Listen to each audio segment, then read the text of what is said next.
So we're going to go ahead and go.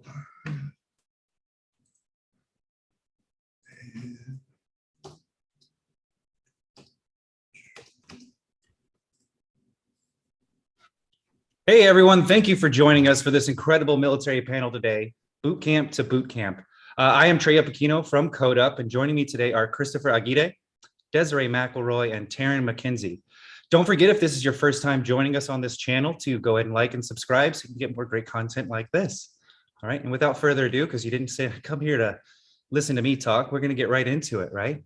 What I want to do to start, and thank you for joining us today, of course, is get a little bit of background from you and hear what did you do in the military and what led you to pursue a career in technology? If I could, Christopher, can I start with you? All right, I think I'm off mute. All right, so I repaired weapons in the Army. So not really techie, but I did learn a lot about super fine attention to detail. So the beginning of my contract was working on weapons. Latter half I spent in an office doing admin work. So that's kind of where computers worked in for me. So it was a split thing for me. And yeah, when I got out, I said I'd rather put my fingers on a keyboard than in grease and anything else. So that's how it worked out for me. Yeah. Awesome. So you took that mechanical background and kind of just parlayed it into something else, right? Was there anything in particular that kind of like, hey, technology is the way to go for the future? Or was it just, I need something different? When I grew up, my dad always told me that two things were always going to be around, and it's healthcare and technology. So I'm not a healthcare kind of guy. So yeah, it was tech for me. I only had one option.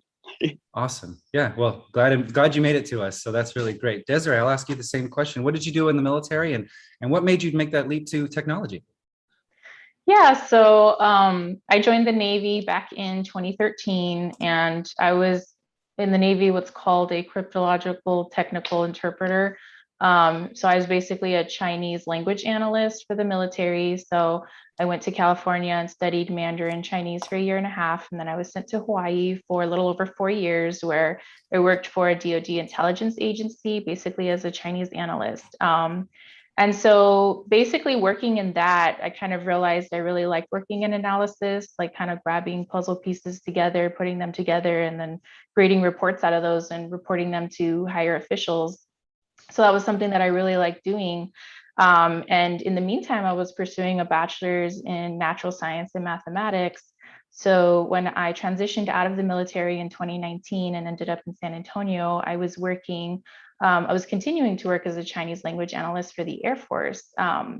However, I had graduated with my bachelor's and I was kind of looking for the next best thing, like, okay, how can I transition into more of a data and analytics role? And so for me, I was kind of looking into those kinds of options, and that's kind of how I came upon Codeup and data science. And so that's kind of what led me here to like jumping into technology. So yeah, excellent. I mean, yeah, pulling all those reports and data is no small feat for sure. Was it something particular about data science, besides the background that drew you to it? Is it, you kind of have that eye for numbers or math? What was it specifically about the program? Yeah, it was definitely like math. In general, when I thought about programming, it scared me. I was like, I don't think I had taken one programming class years ago and I didn't like it. I wasn't very good at it. So for me, I was kind of more interested in the math side of things and kind of like creating visualizations and graphs and things like that. And so that's kind of why I heard about how supportive Codeup was with everything and how you didn't really need to have such a technical background. So I thought, okay, let me take this chance and see how I like it. But it was basically mainly the math portion that kind of like sucked me into it.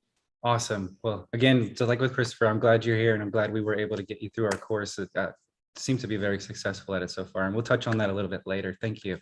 Taryn, how about you? What did you do in the military and what spurned your change into technology?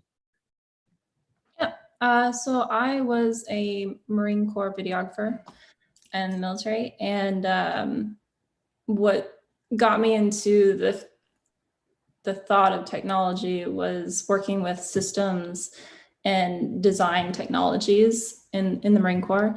And when I got out, I wanted to work in a design industry, but I knew that technology was a part of that, and I needed to be able to communicate effectively with anyone I show my designs to. So I found Codeup, and here I am. I'm a product designer now. So Awesome, awesome. So did you feel that your creative sort of instinct when it came to photography and everything helped kind of guide you into where you are now? Would you talk about that a little bit as well? yes, absolutely. So when it comes to videography, there's a lot of graphic design that comes with it. And I did assist other departments with graphic design. I think that's really where I found a passion right before I left the Marine Corps. And I went to Savannah College of Art and Design for interactive design.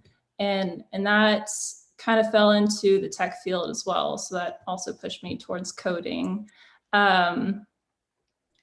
But in the Marine Corps, yes, we did work a lot with graphic design and different technologies to get the stuff done. So very cool, very cool. Thank you for sharing that. Now, Taryn, I'll just stick with you if I might, and we'll go, back the other way. Why did you choose Codeup? Right? Was it something special about Codeup? And what was your experience during the whole admissions and funding process? If you want to just walk us through that whole process, I'd love to hear your experience.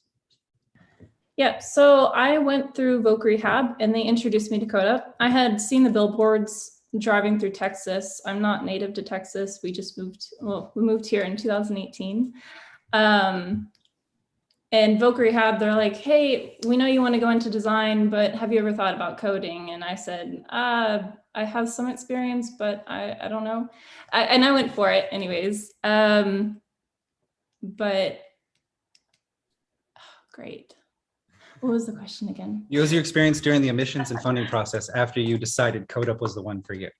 Yeah, so Codeup, they were super friendly when I initially spoke with them in the interview process. And I think that friendliness is what I really enjoyed. And that was throughout my entire experience at Codeup. Is everyone was just so welcoming and so friendly, because I'm a very nervous introvert person. And in Codeup, they just made it so easy for me. And I think that's really great. And I don't know, I would do it all over again. Awesome. Well, if you're a nervous introvert, then we can't hang out because I'm a nervous extrovert and I might just yammer your little ear off. So Introverts need extroverts. There you go. There you go. Ms. Desiree, how about you? Why did you choose Codeup? I know that you said you had that math and kind of fundamental background behind you, but was there something special about Codeup that differentiated us? And what was your experience during the admissions process? Yeah, so originally, so funny story, my stepdad had actually gone through the web development program a couple years before. This was in 2020 when I was contemplating kind of like looking for the next best thing. So that's kind of how I initially had heard about Codeup. And so I had looked into it, and initially I was working full time as a Chinese linguist. And even though I was ready to I wanted to move to a field that was more like kind of like expansive, if that's the word. And I was very interested in it, but I was kind of nervous about having to leave my job and then kind of go full time to Codeup. And I was actually pregnant at the time as well. I was about like 6 to 7 months pregnant when I was considering it. So it was a little bit scary. It was my second child, but I decided to give Codeup a call. And I remember I spoke with Stuart, and he was so amazing. He was so reassuring. He was so friendly. He told me all about the process, about how everything works. He told me all about funding as well, about how they accept GI Bill, about how there's vet tech options, there's Texas workforce options. And so I was like almost 8 months pregnant, and I remember thinking, you know what, I'm gonna do it. Like, it's time to like do something for me. Like I wanted to transition. And even though I was like about to have my second child, I was like, it was so scary, but I was like, let me just try it. And Stuart was so supportive. I remember the Easley cohort was about to start, but I was going to give birth, so I had to like wait. But he was constantly checking on me, asking me if I needed help, and then telling me about the scholarship opportunities as well. So I was able to sign up and use my GI Bill. And then I also received like a scholarship from Codeup, and I also received some assistance through the Texas Workforce Commission. So I was able to leave like my full-time job despite just having like my second child, and then attend Codeup full-time. And it was like really scary, but it was so exciting. And again, just like Taryn said, I would do it all over again, like for sure. So that was my experience. It was great.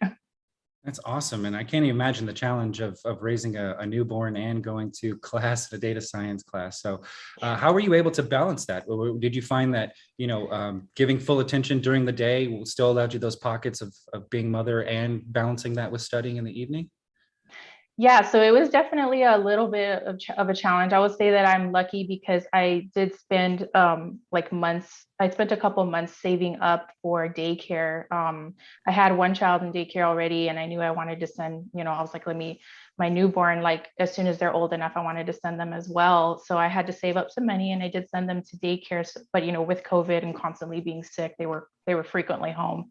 But the school was very supportive. Like I would be in class, and also my husband, of course, he was extremely supportive. I forgot about him. No, I'm just kidding. But he was also very helpful with the kids, and also he is a Python savant. So I would be like in class all day and he'd help me, and then we'd put the kids to bed, and at night I would actually spend like an hour or two like reviewing what we did, and he would help me review it as well. So like that's kind of it was difficult. It wasn't always like that. There were easy moments of the class and there were difficult moments of the class, but I kind of just had to like map out like when I had time and then be able to like review things. And so that's kind of how I did it. So it's definitely where there's a will, there's a way. And just to any veteran out there or mother out there, like it's hard, but it's worth it. So Absolutely, right. And you're a testament to that. So great job. Great job. How about you, Christopher? Why did you choose Codeup? What brought you to us? Why are we so lucky to be graced with your presence? And what was your experience like through that whole admissions pipeline? So my little brother had went through the course. He's also prior service. So he gave me the whole spiel on what they did, how it worked and everything. And initially I was against it just because it was different. I like typing and I like computers, but I don't know coding. So I like at all. Right. Maybe I checked out my MySpace page once, but that was about it. But he kind of talked me into it. So I just said, it can't be worse than leaving home, going to the army, right? Yeah, That right. was a tough one, right? It's a good point, right? Yeah. Yeah, aside from going to the military and leaving home, everything else is just a step down from that. But yeah, I gave him a call. I talked to Haley on the phone, and from the first phone call, everything was just, I heard it in the voices. They were good people. It was just a welcoming tone. And then when I got to the building to kind of talk to somebody face to face, I never had to been buzzed in a door before. So that just sealed the deal for me. So talking to everybody, going through the hallways, just how everything worked. From everything my little brother told me, he's a little less people-y than I am. So he wasn't gonna talk to as many people as I did, but I loved every single second of it. And yeah, giving you little pieces in bite-sized chunks, it's amazing. So yeah, love Codeup, totally supportive of it, and yeah, recommend it to anybody. Awesome. And I'll follow up right there with you, Chris. Like, what was your experience in flight during class? Did you find, similar to Desiree's story, where you felt that you were supported throughout? Because you guys are in two different programs. You guys did experience two different programs. If you kind of just speak to what it was like to be in class, right? Maybe not even necessarily as a veteran, but just as a developer learning the new skill. Yeah, so in class was not anything different. We've all been stuck in auditoriums with people, all over the place. But this one, everybody was kind of stuck on the same problem. So you can kind of go up to anybody and ask a general question. And if not one, two people are going to look up and say, hey, I'm stuck too.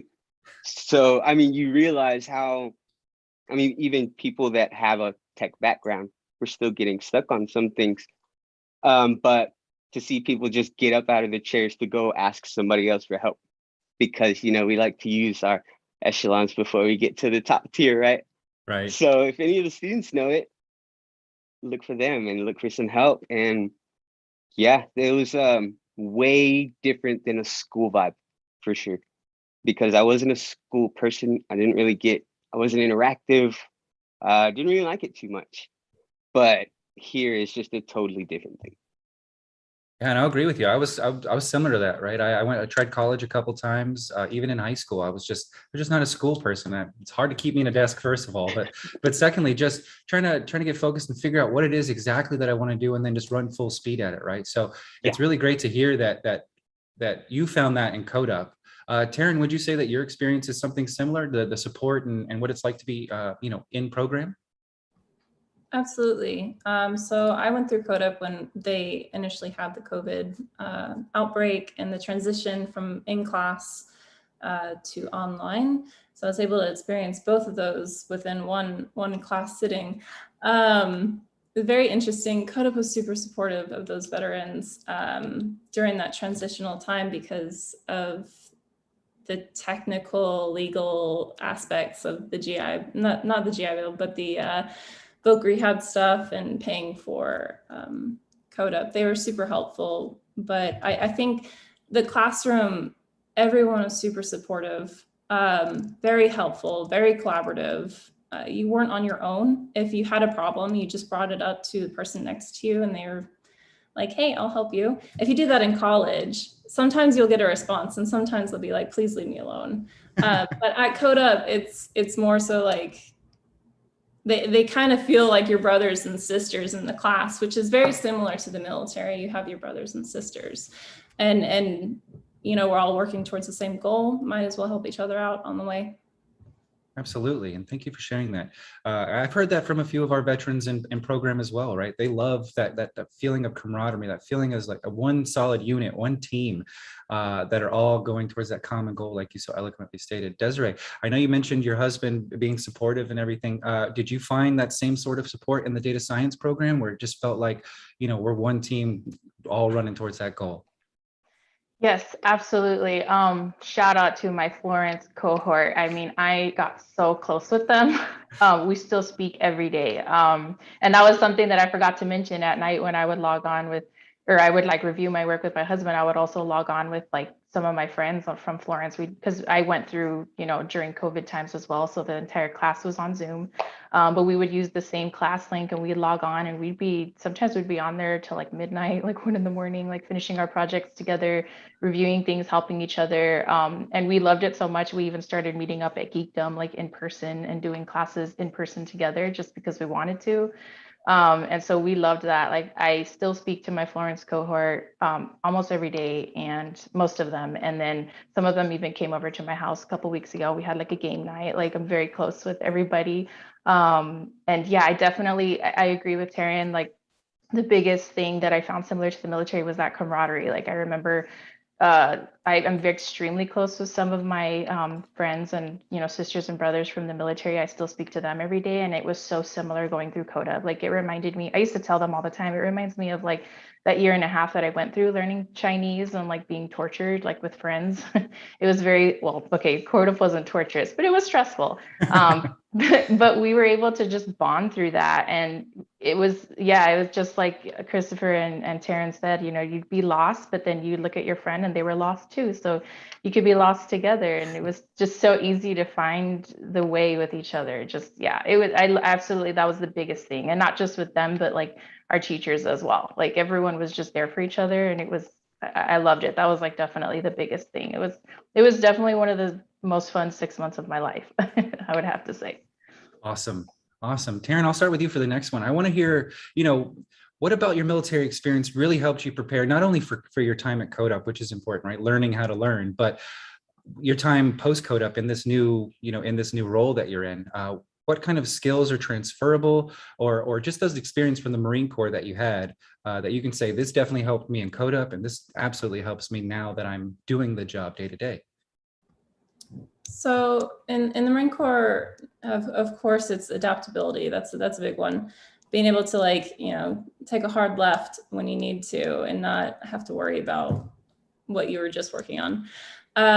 Doing that. And then also initiative, taking charge of things where you'll see maybe a system needs to be put in place to help a certain aspect of your job. And being able to take that initiative and do that without somebody asking you to do it. I think that's very crucial and very helpful in the civilian world. And I think those are two big ones. Yeah. And what would you say to other Marines who are looking to maybe verbalize or show that kind of, those kind of soft skills to an employer in an interview room, right? How are you able to verbalize those kinds of things? Ooh. I know, I hit you with a tough one. I'm sorry. Yeah, no.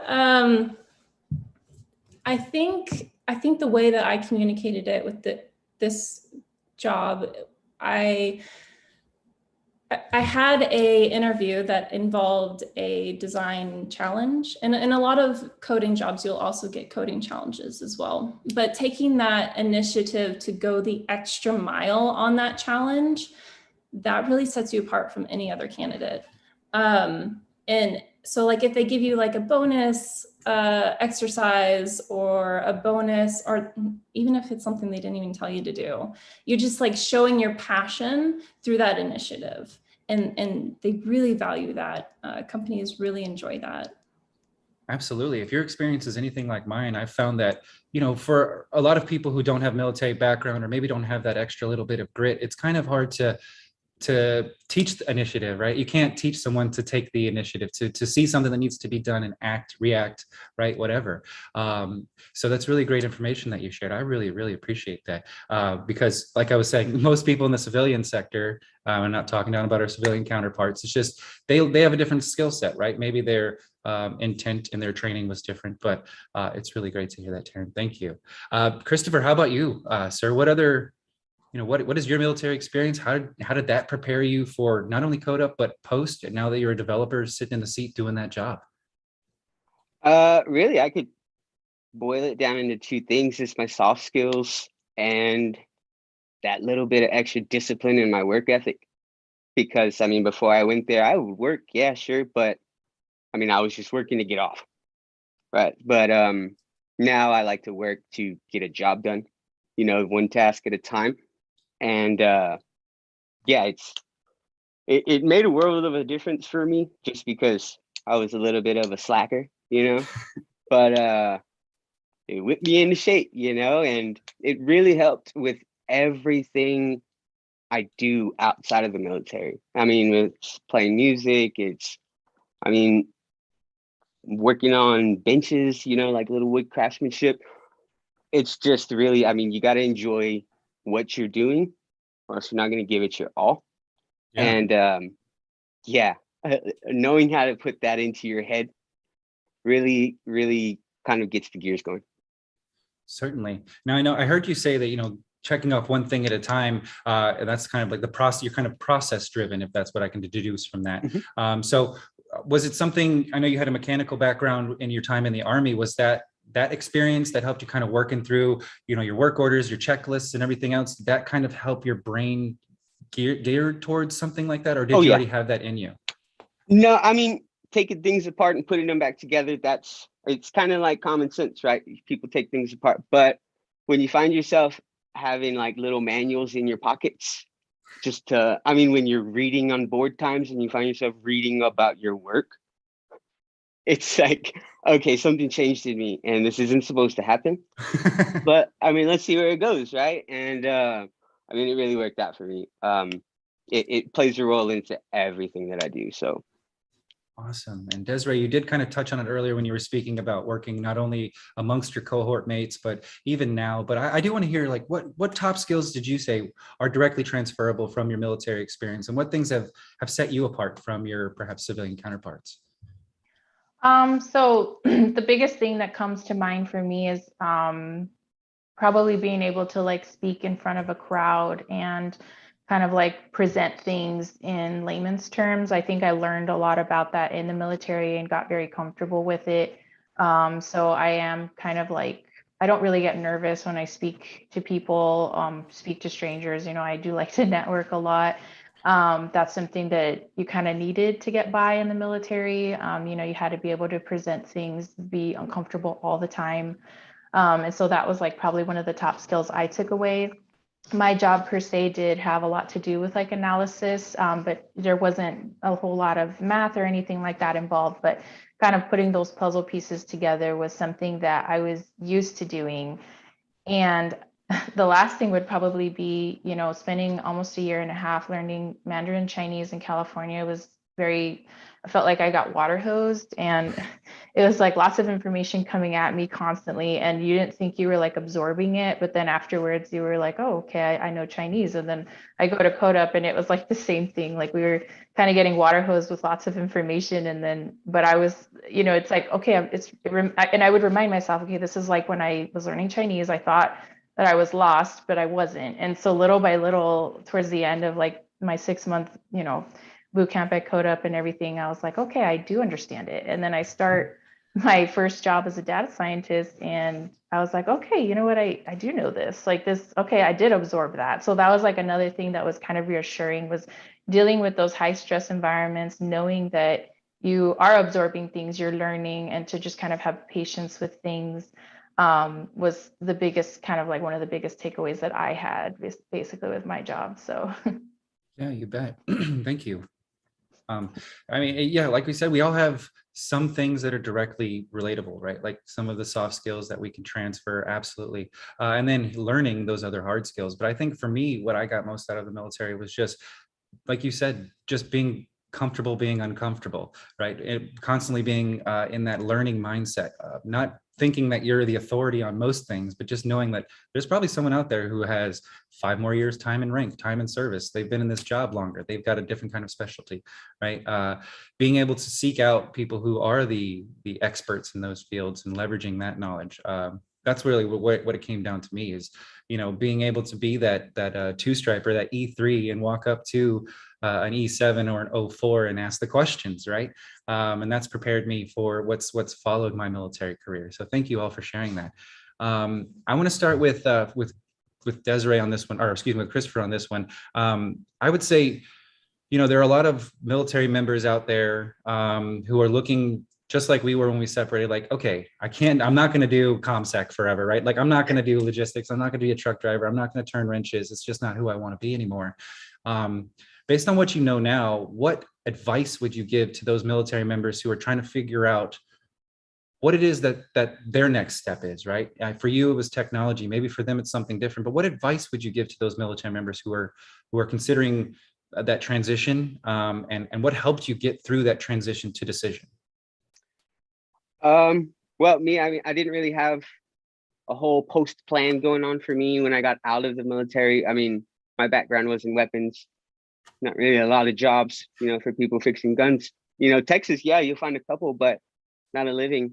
So I guess I would say, if somebody's thinking any kind of tech change in anything, it doesn't even necessarily have to be coding or data scientist or anything like that. But I mean, if you just have like a small idea that tech might be cool, I mean, I would recommend just making a phone call, because the phone call isn't really going to put you into Coda, but you're going to get a hold of somebody who has extensive knowledge and can kind of break it down, like Desiree said, Barney style, and tell you how this stuff works, what you can expect on a day-to-day, and the whole shebang. It kind of puts you a little bit at ease, you're not just running in blind. So I probably wasted more time complaining and saying, nah, I'm not going to do this, too much of a switch, than the actual process it took for me to have a face-to-face and actually sign up for Coda. Nice. Well, it's the same with you, Taryn. What advice would you have to those kind of stuck in that transitionary period, or or like me, right? I got out of the Air Force and I went into food service because it's what I did before I went into the Air Force. It was comfortable. I was good at it. It was easy. It was decent money. What advice would you have for those people like me who are just kind of doing that thing that they know is not going to be the forever position, and they're looking for that change? Yeah. So the military, they tend to strip you of your individuality, and you have to find that when you get out. I felt like I spent a long time searching for what I wanted to truly do. I had to dig deep and find my why. What am I passionate about? What is my end goal here? Where do I see myself in 10 years? And once I found that, I basically did an interview process with people. I wanted to find out, is what I want to do, is this a feasible idea? and is it going to set me up financially as well? So I did some interviews with people, and they basically slapped my hand. They're like, don't do graphic design. You need to go into UX. And so I was like, all right, I'll do that. And that's what set me down the road. But transitioning, you definitely need to find your why, find what you're passionate about, and where you want to see yourself. Because when you get out, you think you have an idea of who you are, but is it really you, or is it what the military made you feel like you are?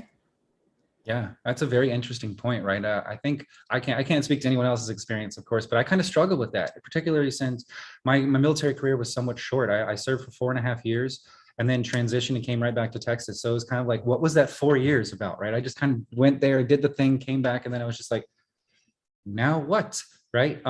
So I mean, I think it's really important for someone to sit there and like you said, find themselves, figure out what they want to do. And if it's 500 different things, we'll ask the questions of people in those environments, in those sections, and get some information, right? And Desiree, I'll ask you the same thing.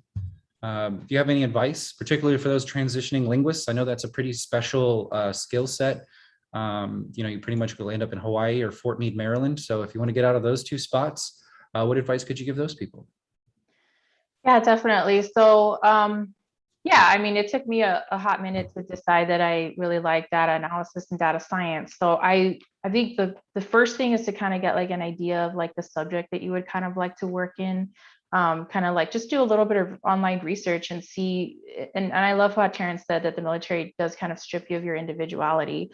Even though I speak Chinese and I love it, I kind of realized, okay, the parts I like about this are like the math parts and the analysis. So that kind of like led me back to the root. And the other huge thing that I'm an advocate of is networking. Speak to people in those professions and those careers.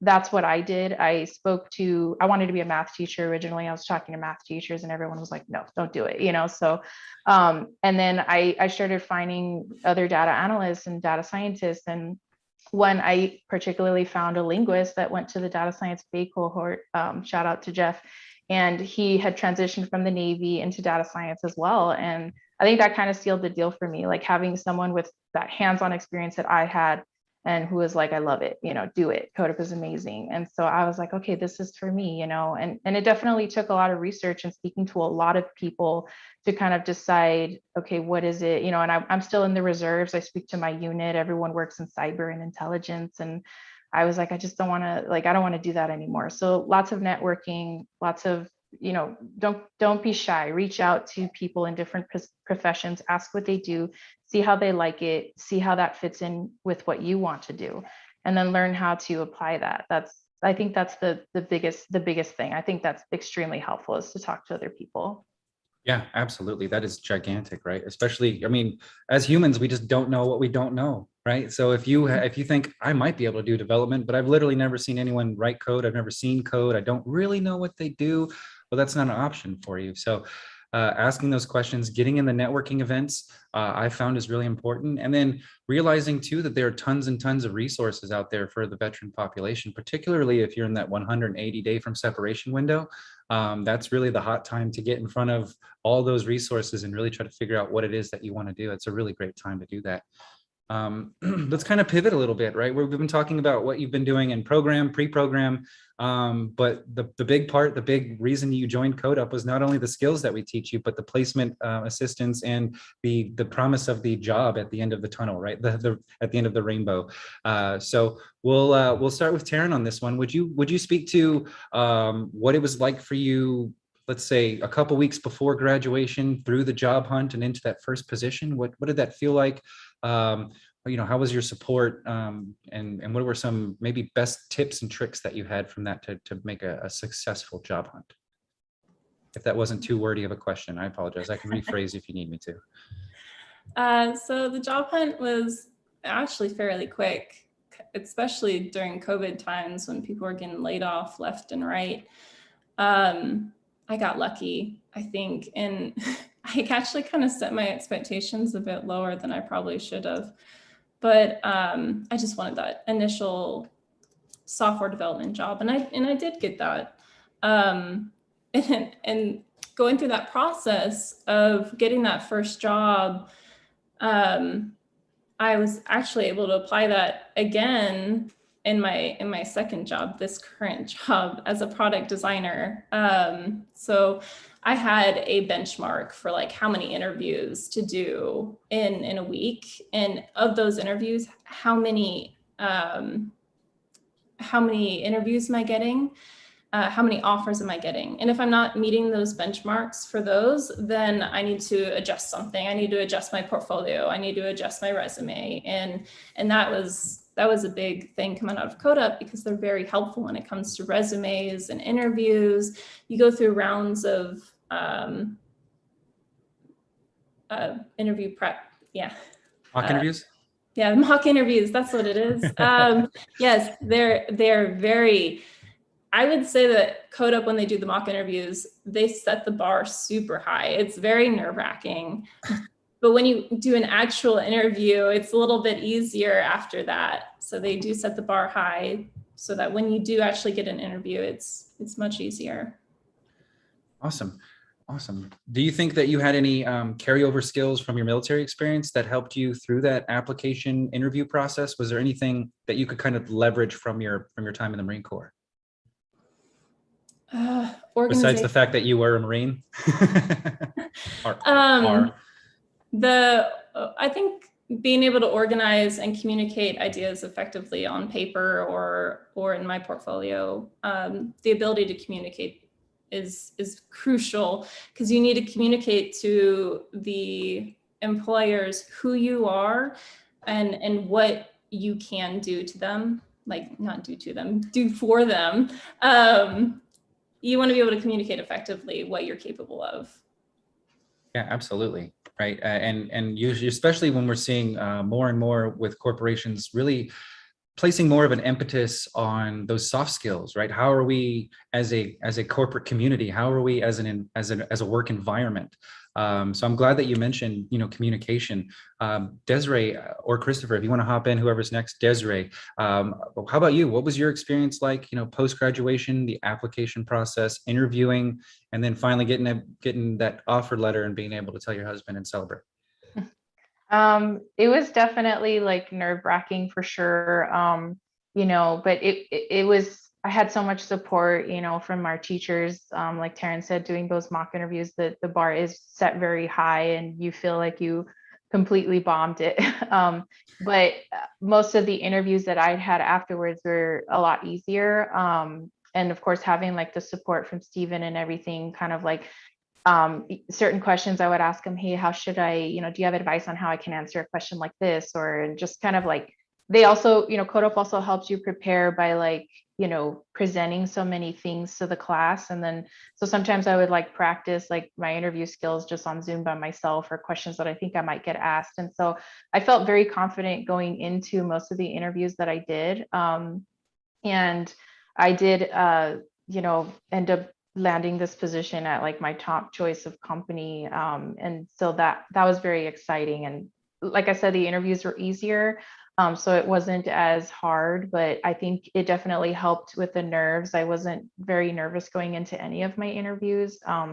And I just kind of felt like more at ease and definitely like overly prepared in a good way. So it was a pretty good experience. And, and it didn't happen right away, but I had patience and I had support, and then came, a couple of job offers and I got my top choice. So that was exciting. Nice. And then something that I heard a long time ago and it always stuck with me is proper planning prevents poor performance, right? The 5 Ps, or proper planning and preparation prevents poor performance. So it sounds like you kind of live that to a T. And I like to hear that we're preparing you guys as well. What about your experience, Christopher, on the web dev side? Was that a similar type of experience? They're running you through the rigmarole that is the mock interview process? Yeah. And I mean, most interviews I ever had was, can you work these hours? Can you work these days? Cool. I was never really quizzed in interviews or anything like that. They did prep you. Yeah. So just like Taryn said, they go a little bit above the standard for good cause. Just kind of like get you rattled up. And then when you're in there expecting the worst, it's kind of like, oh, it's cool. I got a freebie. I actually applied at a job while I was doing my final project. I was fortunate enough to get an acceptance letter while I was still working on the project. So right before graduation was there, I had landed a role. So I mean, it's possible that it can happen like that. Absolutely. But in the interview process, I mean, I look at interviews like these guys do this all day, mostly every day.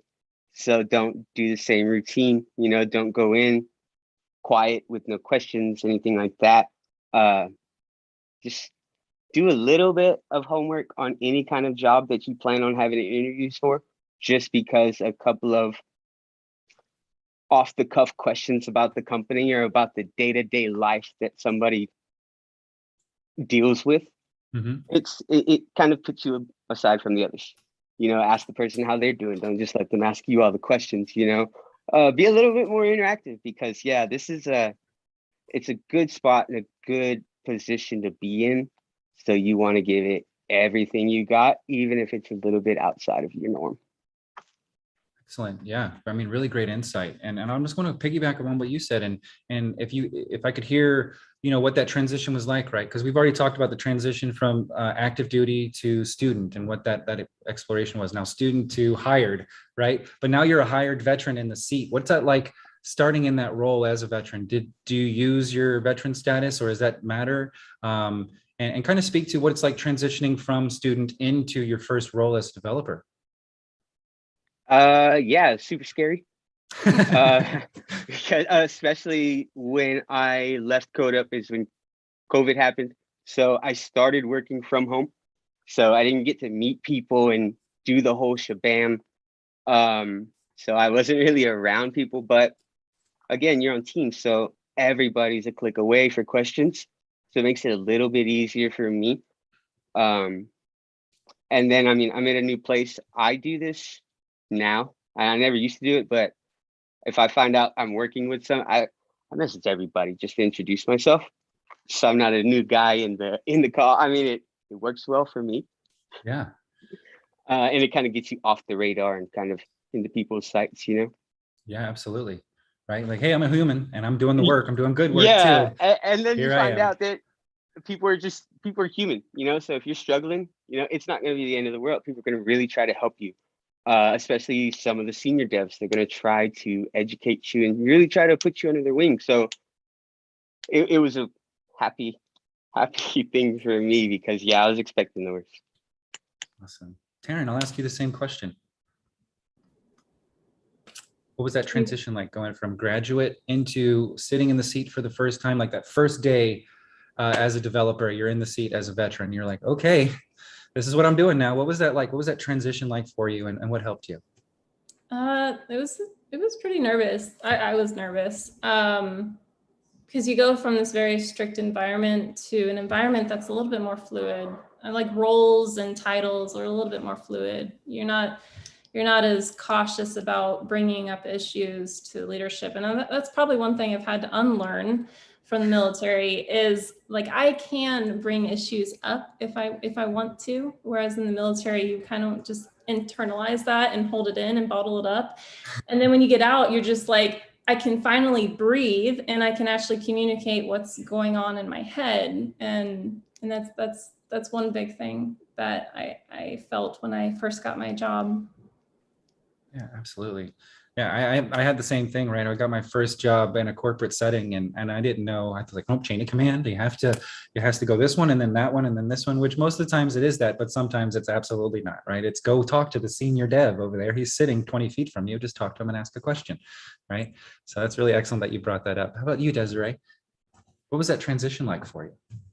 Yeah, I definitely, what Taryn said resonated with me for sure. But to start with the good, well, I don't know if it was good, but like Christopher said, it was scary at first. I think I had really bad imposter syndrome. And I know that we've had that talk at Codeup, but I had it really bad. Like I didn't understand how capable I was. But I had a lot of encouragement, from my team leader.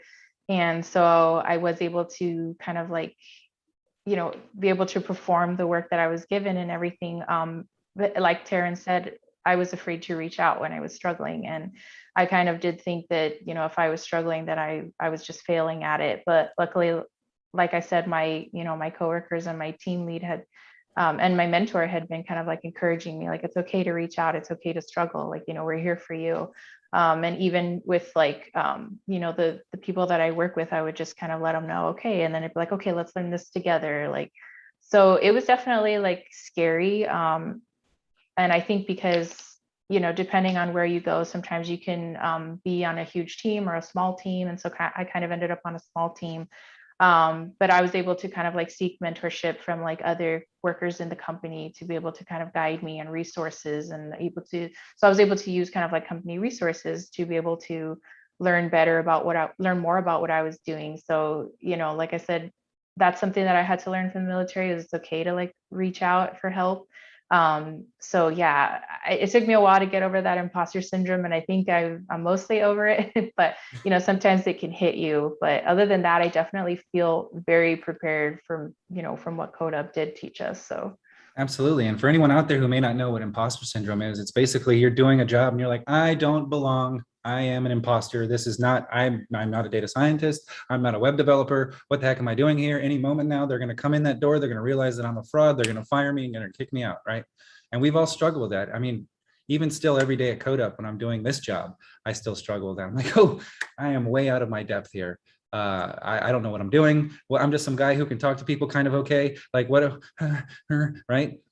So I want to hear from you. Like, what was that moment that kind of made you feel like, all right, imposter syndrome is something behind me, like that aha moment that was like, yep, I am a web developer. I am a data scientist. What was that moment? What were what was there a certain project that you were working on? But I guarantee that there's been a time in the seat where you maybe were fixing a bug or something. Chris, we'll start with you. What was that moment where you were doing the job and you're like, holy moly, I'm a software developer? I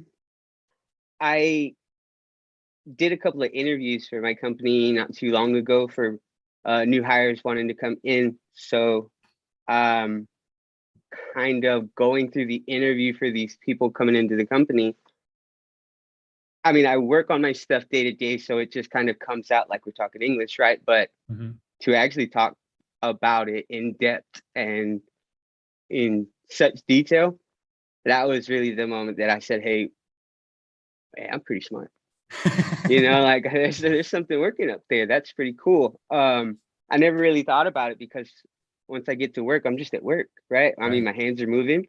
Of course, I love what I do, but working is working for me. But yeah, that was the moment I realized like it's all just being stored under my belt. So, I mean, you always tell yourself at the end of a week or at the 2 weeks, I probably forgot most of the stuff I learned. But when it has to come out and it comes out, yeah, that'll be the moment, like, hey, yeah, this is pretty cool. Yeah, and just kind of follow up on that, and I'll ask you all the same sort of similar question is, you kind of felt like a developer once you started talking about it and stuff. So how important it was to you to have that mentor, that lead developer, or someone to bounce things off of that had a little bit bigger of that technical base? It was important for me. I mean, it was the first person I seeked out, because leaving Codeup with a buddy next to you, I kind of, where's my battle buddy, right? Yeah, absolutely. So I kind of just made my way through, meeting the developers and just having conversations with people. And I mean, I had a conversation with one person who was a senior dev, and I mean, he was just a cool guy, played video games and everything. It was just something we connected on. And I used that to just open my way towards me scooting myself under his wing, right? Because I mean, I would just ask, hey, can I shadow you? Can I watch some of the things you do, screen share, all of the jazz? And yeah, he was totally up for it, because if somebody wants to learn, I think people like teaching people who like to learn. Yeah, absolutely. Absolutely. Great insight, Chris. Desiree, what was your aha moment? And you're like, holy moly, I'm a full-fledged data scientist. And then again, but that second follow-up question, right? How important was it for you once you were in that building to get someone that had more experience, that mentor kind of sitting next to you? I guess, I don't know about like a specific aha moment. Sometimes I feel like I still struggle with a little bit of imposter syndrome, but I think just kind of reaching out and letting them know, just, I think more of my learning has been just kind of learning more about my domain and everything. But I think once I created actual like deliverable product was when I was like, oh, okay, I can do this. Like it's hard, and there's so much that I'm learning still at the same time. But I think that was kind of like the moment for me, and then kind of getting that reassurance from my team lead, because I would let her know, and then she'd be like, no, you created XYZ, and I'd be like, oh yes, okay, I do know this.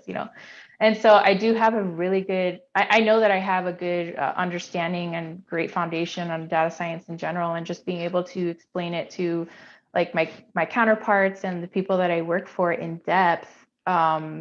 I'm constantly like, wow, I do know this really well. And so, yeah, that was kind of like the aha moment for me. And what was the other question? Oh yeah, certainly. How important was it for you to get spun up, to have that mentor in place or someone that you could have as that support system when you got that new job? Oh yes, definitely. I mean, that is like the biggest thing for me is having mentorship or someone, a senior data scientist, someone that I can speak to learn more about this. I didn't necessarily have that when I began, so I just had to use my resources, and I have a mentor that helps me. And so she kind of gave me ideas to seek mentorship throughout the company on other projects. So that was what I did, and kind of looked for some mentorship on other projects in the company. So that's something that is extremely important to me. I need that. I thrive in a collaborative environment. So that's something that I love to do. And even now still, I'll sometimes bounce what ideas I can off of like my Florence counterparts, and even they'll still give me good ideas and be like, well, have you tried this? Or even in the data science alumni community, people will throw out questions, and then I even learn from there, like, oh, that's a good idea. So that's definitely important to me. And for me, I just had to be a little bit resourceful to look for that. So Yeah. So for like the 46th time on this call, one of you have said something about communication or talking about your job or talking it through with people who also know the job, right? So I think that's really wonderful for you to share. And I won't skip you, Miss Taryn. How about you? Excuse me. What was your aha moment? Was like, holy moly, I can do this. I'm a web developer. Was it kind of recent in your first position, or was it a little bit further along? I'm going to be honest. I don't think I ever felt that aha moment when it comes to software development. I knew I could do it, and I know I can do anything I set my mind to, but I never really felt like a true like passion, and I wasn't studying in my spare time with software development. But I did get my aha moment with product design when I shipped my first feature, and I think being able and having that background of coding and knowledge base of the basics of coding has really helped me communicate my designs to the developers that I work with. And it's been astronomically like so helpful when I'm trying to communicate how something should look and if they're ever stuck on anything, I can kind of nudge them like, maybe we could try this. And sometimes it doesn't work. Sometimes they're like, shh. But it's very unique to be in this design field. And there is a known problem with designers speaking to developers, and it's becoming an asset for designers to be able to know how to code. And some designers do design and code in their singular job. But having that background has really helped my communication with the developers. Perfect. Was it imperative for you in your first assignment to have someone that you could rely on, that mentor kind of seat or that lead developer, where if you did run into an issue, you could bounce things off them instead of just jumping into Google or something like that?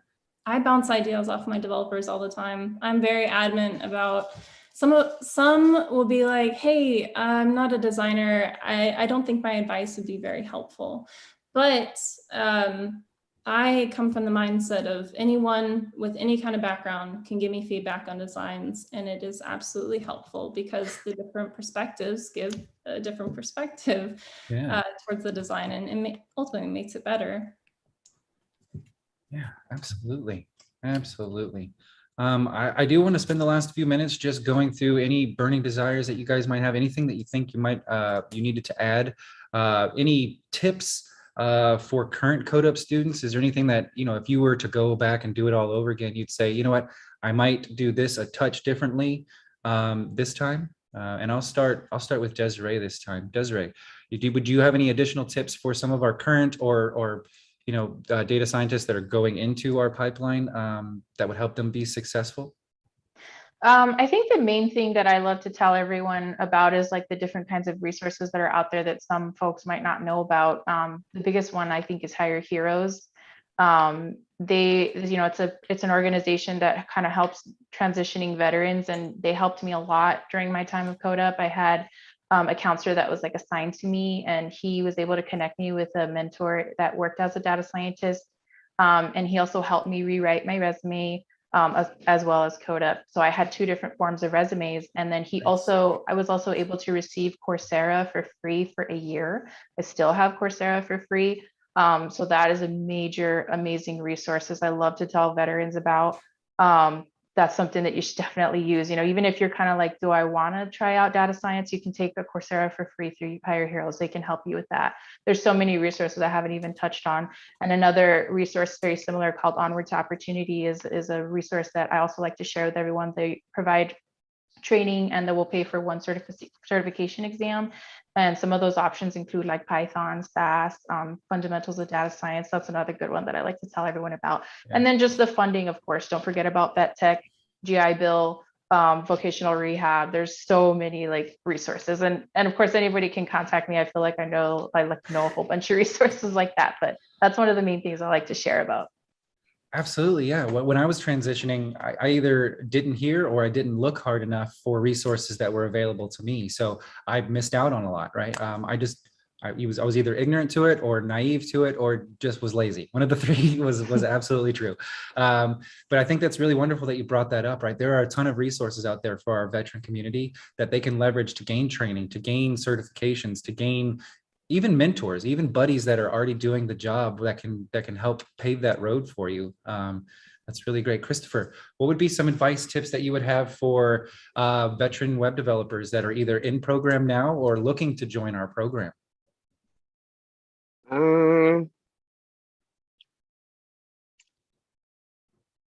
Just put your best foot forward, really. I mean, there's really not a lot I can kind of tell you, just because it's all going to be like kind of new to you anyways.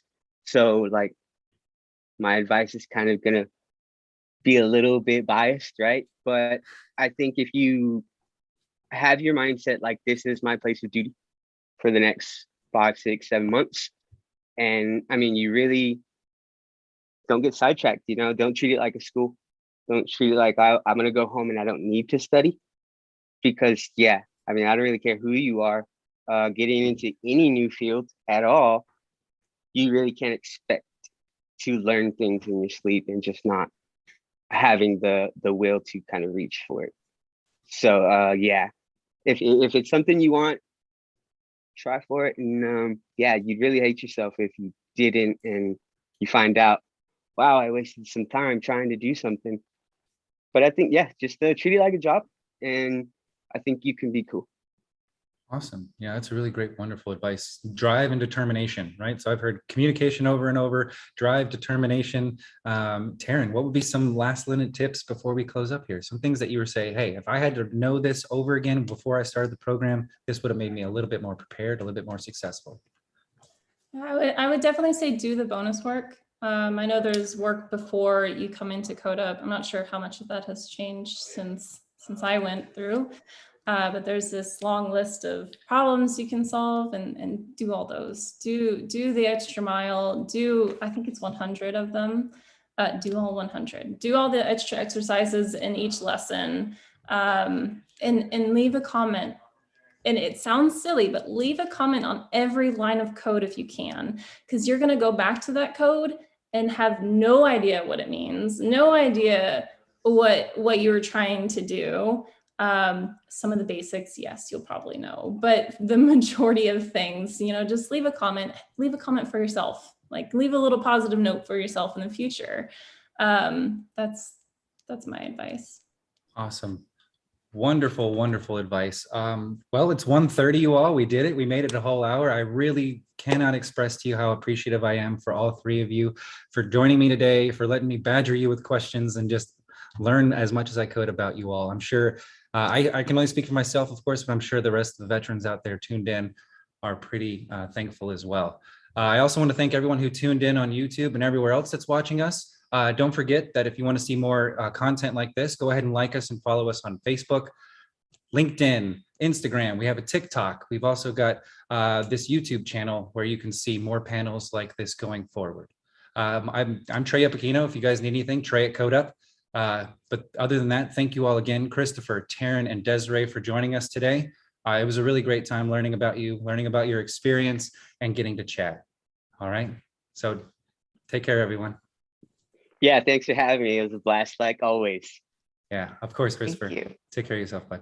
All right, bye, y'all.